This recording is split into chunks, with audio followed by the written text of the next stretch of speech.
Lorsque nous devenons pleinement mûrs spirituellement, nous pouvons alors vivre en union et en unité sans conflit ni jalousie.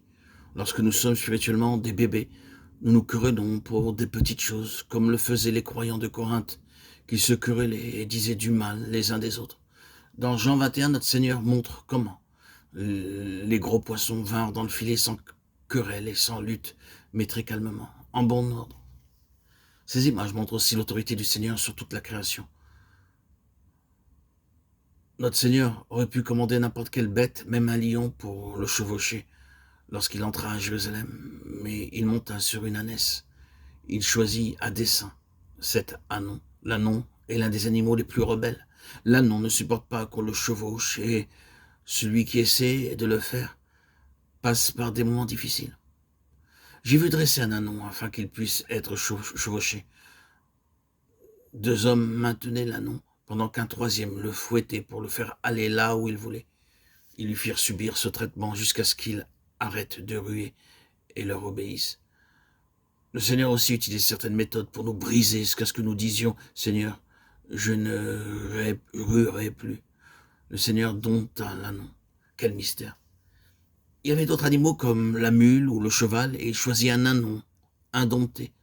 Lorsqu'ils le lui amenèrent aussitôt, il s'assit dessus et l'ânon ne rua pas. Il porta le Seigneur avec une grande joie et obéissance. Beaucoup d'entre nous, cependant, ne ressemblent pas à cet ânon et ont souvent besoin d'être corrigés. C'est notre nature. Nous sommes tellement obstinés, nous ne nous soumettons pas facilement à la voix de Dieu. Nous voulons seulement qu'il nous bénisse et nous délivre de nos difficultés.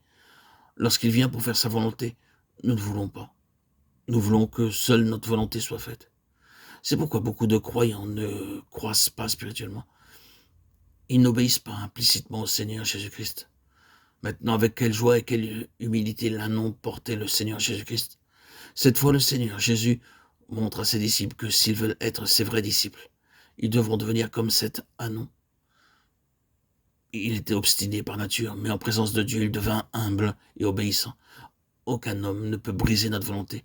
Nous sommes tous très obstinés, ce n'est qu'après bien des années de correction que nous devenons humbles. Nous apprenons l'humilité de bien des façons, fort différentes. Prenez mon joug sur vous et recevez mes instructions, car je suis doux et humble de cœur, et vous trouverez du repos pour vos âmes. Matthieu 11, 29.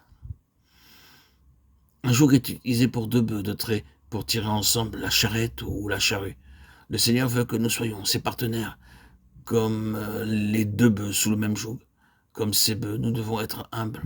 Lisons Éphésiens 4, 2 à 7, 1 Pierre 5, 5, 6, Philippiens 2, 5 à 8. Là, l'humilité et la douceur vont ensemble. Il y a différentes sortes d'orgueil en nous tous. C'est pour cela que nous trouvons qu'il est dur d'obéir implicitement au Seigneur. Le Seigneur doit briser notre orgueil de bien des manières. Parfois, il nous faut des reproches et brise ainsi notre orgueil. Une fois qu'il nous a fait les reproches, nous comprenons.